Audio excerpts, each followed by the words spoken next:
Sientes un cansancio que no tiene nombre, ese peso en el pecho de haber explicado demasiado, de haber reclamado demasiado, de haber dado todo mientras te vaciabas por dentro. Hay algo en ti que ya no quiere pelear, que prefiere el silencio, pero aún no sabe si ese silencio es rendición o poder.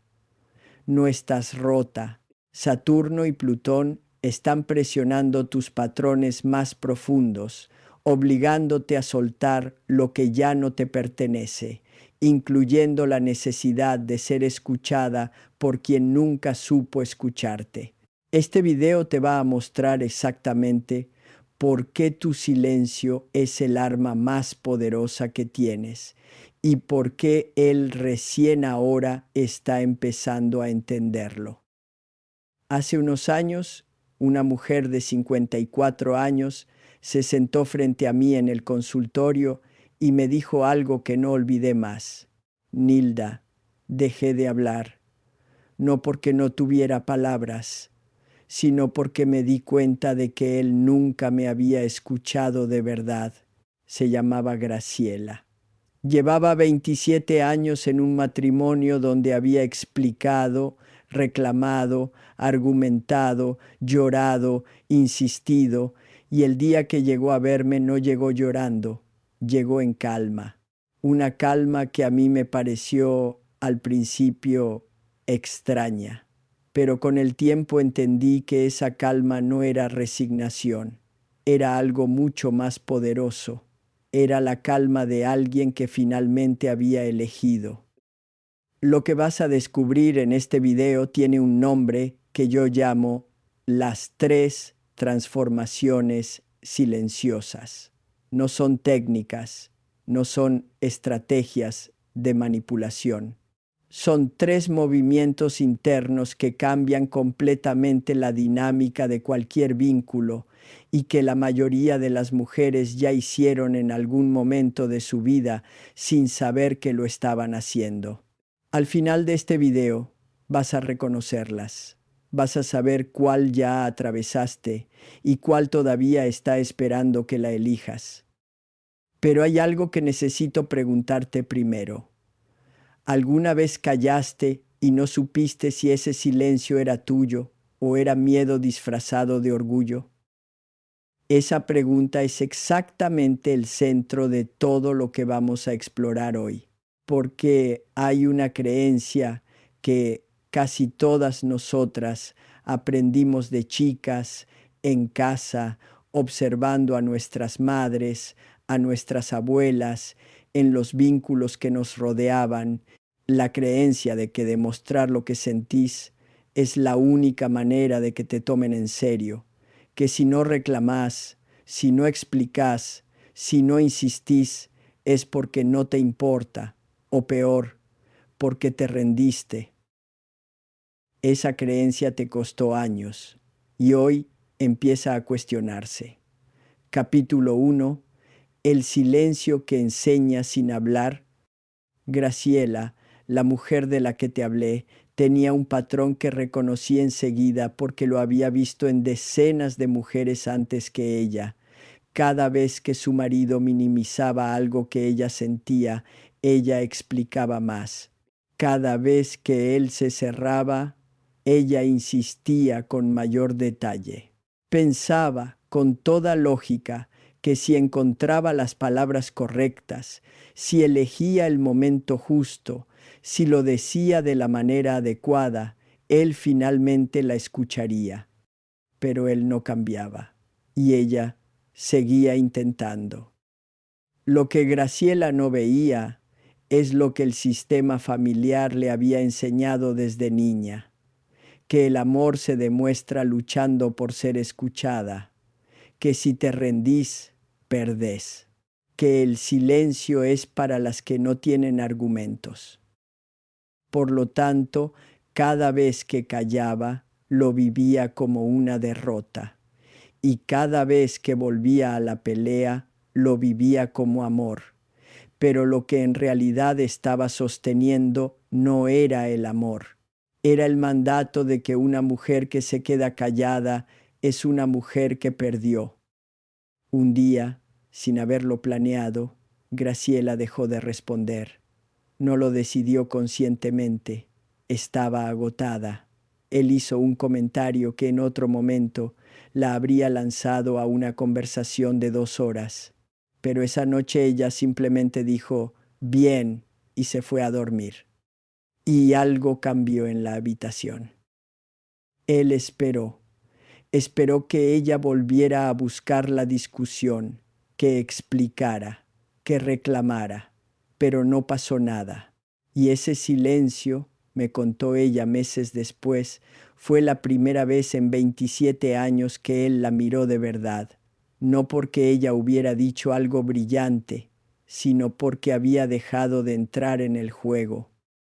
¿Qué le preguntaste a Graciela cuando te contó eso? Me preguntaría a mí misma. Y la pregunta que le hice fue esta: ¿qué habría pasado si ese silencio hubiera nacido antes del agotamiento? Si hubiera sido una elección y no un colapso. Ahí está la primera transformación silenciosa. Aprender a distinguir el silencio que viene del miedo del silencio que viene de la claridad. El silencio del miedo dice, si no hablo, me ignoran. Si no explico, no me entienden. Si no insisto, pierdo. Es un silencio tenso, lleno de ansiedad, que dura poco porque la presión interna termina venciendo. El silencio de la claridad dice otra cosa. Dice, esto no necesita mi energía ahora. Yo sé lo que sé, y no tengo que demostrárselo a nadie para que sea verdad.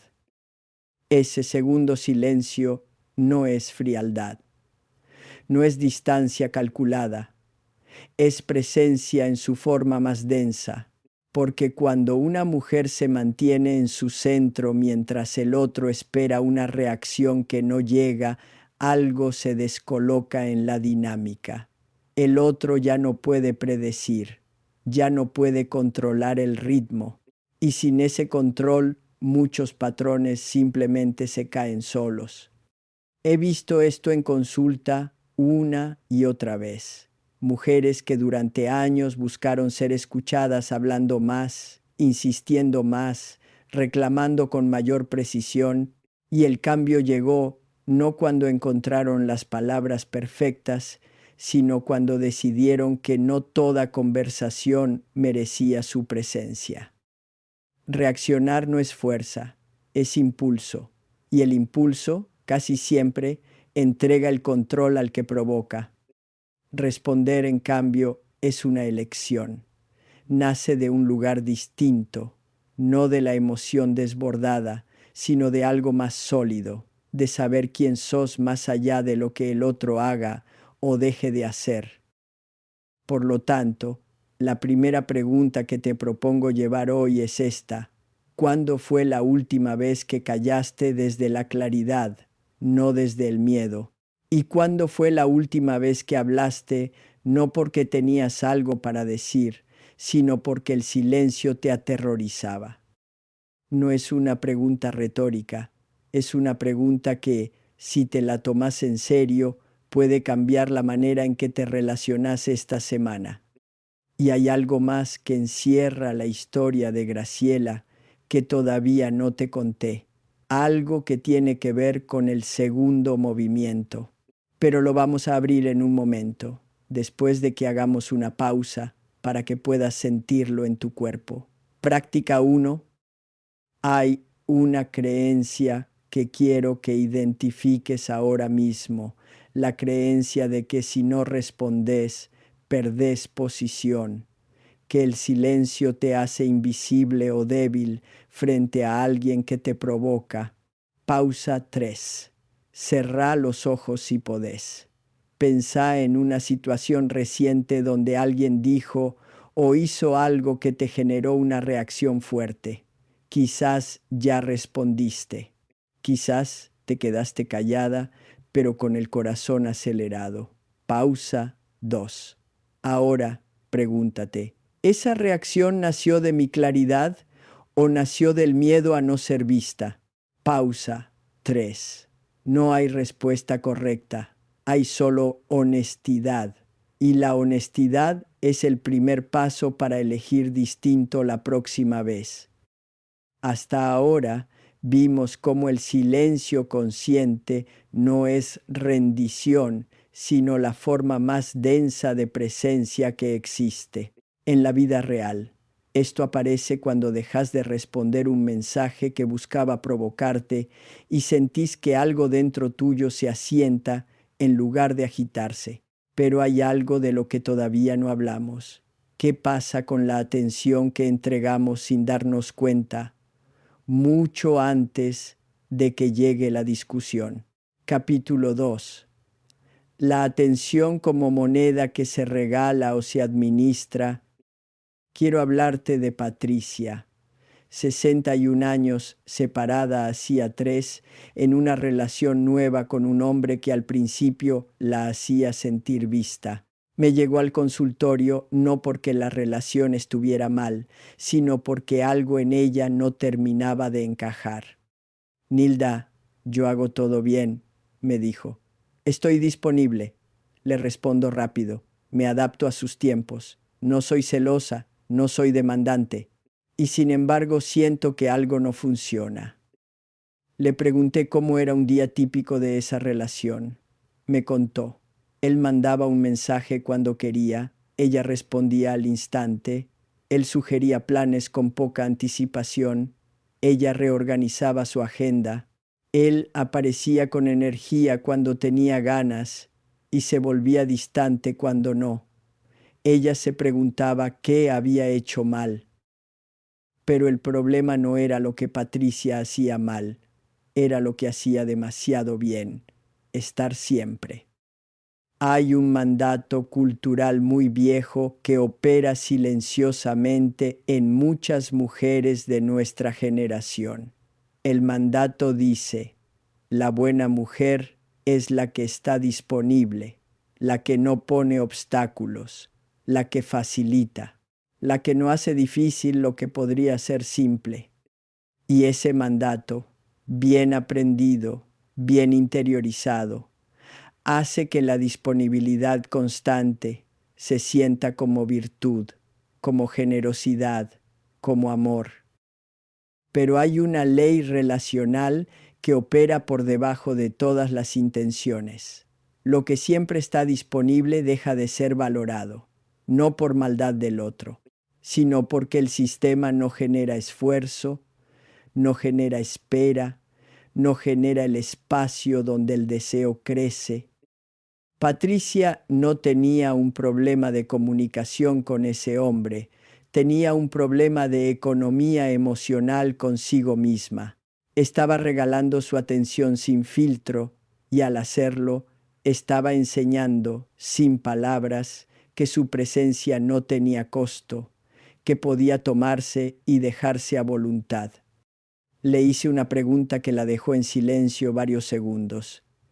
¿Cuándo fue la última vez que no respondiste un mensaje suyo porque estabas genuinamente ocupada con tu propia vida, no como estrategia, sino porque realmente tenías algo más importante que hacer?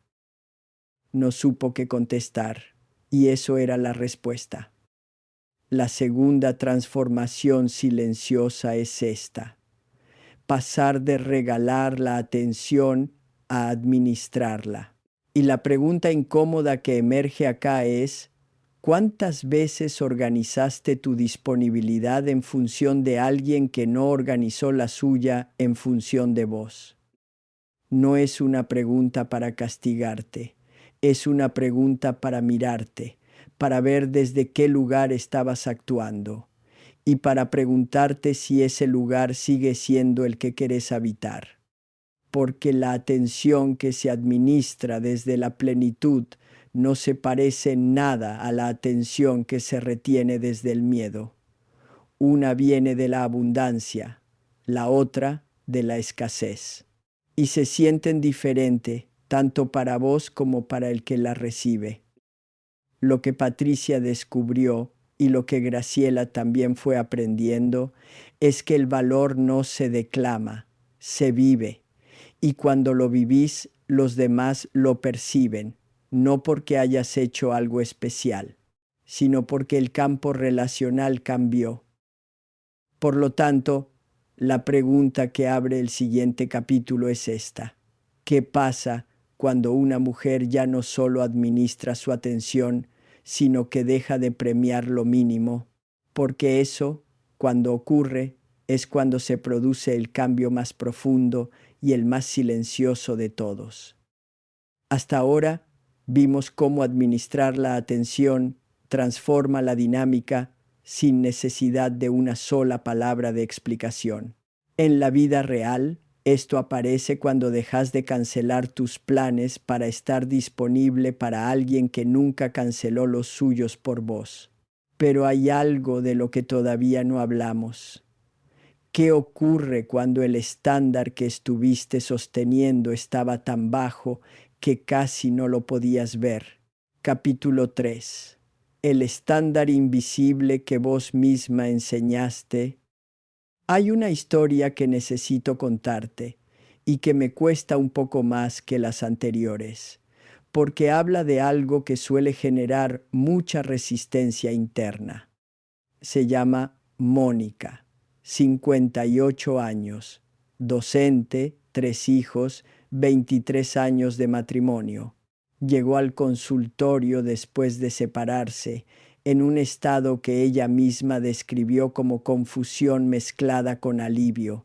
No sé si tengo derecho a sentir alivio, me dijo. Él nunca me pegó, nunca me engañó. Era un buen hombre. Le pregunté qué era lo que más le dolía de esos 23 años, y ella tardó en responder. Cuando lo hizo, dijo algo que me quedó grabado: que yo agradecía cuando llegaba a casa, que agradecía cuando me preguntaba cómo estaba, que me emocionaba si me traía algo del supermercado sin que yo se lo pidiera. Y eso no debería haber sido extraordinario. Eso tendría que haber sido simplemente normal. Ahí estaba, el estándar. Mónica no había sido tratada con crueldad. Había sido tratada con indiferencia moderada, con ausencia emocional sostenida, con lo mínimo indispensable para que la relación funcionara en la superficie. Y ella había tomado ese mínimo y lo había convertido en algo por lo cual estar agradecida. ¿Por qué? No porque fuera ingenua, no porque no mereciera más, sino porque había aprendido desde muy chica, en la casa donde creció, que el amor no se exige, que recibir algo es mejor que no recibir nada, que una mujer que pide demasiado pierde. Ese mandato, tan silencioso que casi no se ve, opera como un regulador interno, ajusta hacia abajo las expectativas, normaliza lo que debería ser inaceptable y, lo más importante, enseña al otro qué puede dar sin que haya consecuencia. Porque lo que se premia se repite. Es una ley simple, pero brutalmente efectiva. Si agradeces lo básico, estás enseñando que lo básico es suficiente. Si te emocionas con una atención mínima, estás indicando que con eso se llena tu necesidad. Y el otro, que en muchos casos no lo hace conscientemente, simplemente aprende que no hace falta dar más.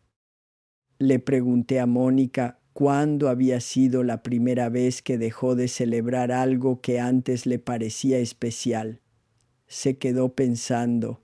Me dijo: creo que fue cuando me di cuenta de que mis amigas hablaban de sus parejas de una manera completamente distinta, y yo no tenía esas historias.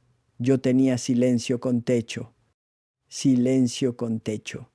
Una imagen perfecta para lo que muchas mujeres viven sin nombrarlo. La tercera transformación silenciosa es esta: dejar de validar lo mínimo sin anunciarlo, sin discurso, sin declaración de principios, simplemente dejarlo de hacer.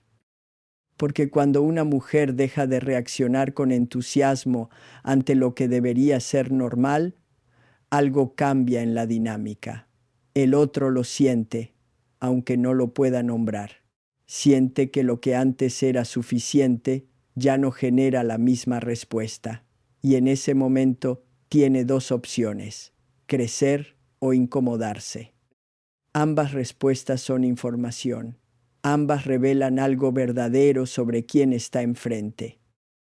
Mónica no volvió a ese matrimonio, pero lo que encontró al salir fue algo que no esperaba: la capacidad de distinguir entre lo que es un gesto real de amor y lo que es simplemente obligación cumplida.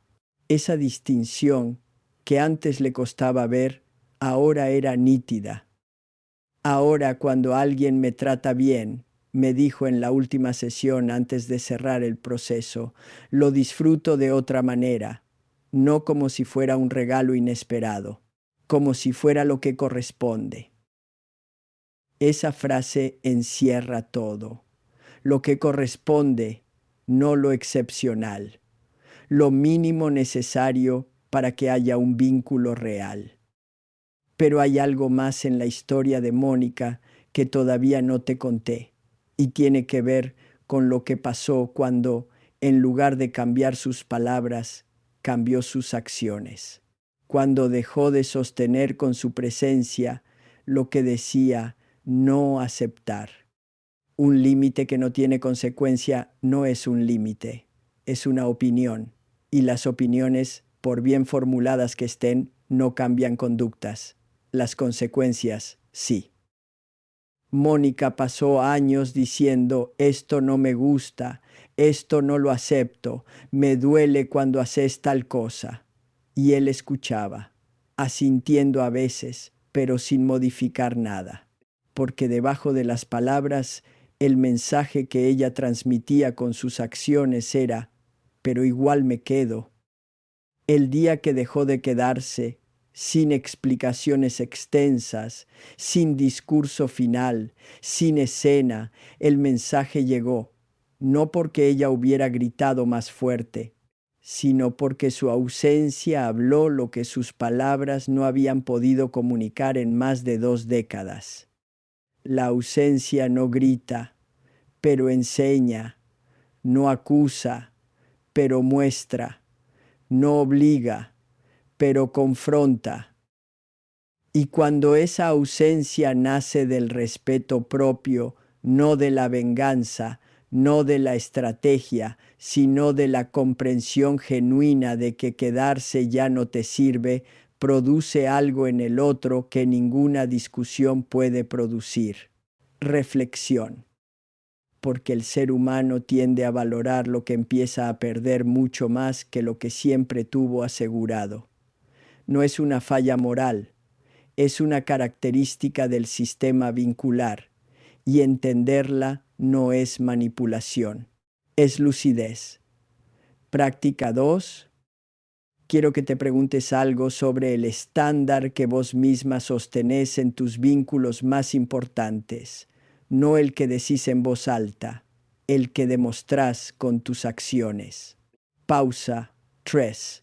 Pensá en alguien con quien tenés o tuviste una relación cercana, pareja, familia, amistad. Alguien con quien a veces sentiste que dabas más de lo que recibías. Pausa. 2. Pregúntate: ¿qué cosas de esa persona celebraste o agradeciste que en realidad eran simplemente lo mínimo esperado en cualquier vínculo? Pausa. 3. No para juzgarte, para ver desde dónde estabas mirando y para preguntarte: ¿qué cambia si empezás a tratar lo básico como básico y lo extraordinario como extraordinario?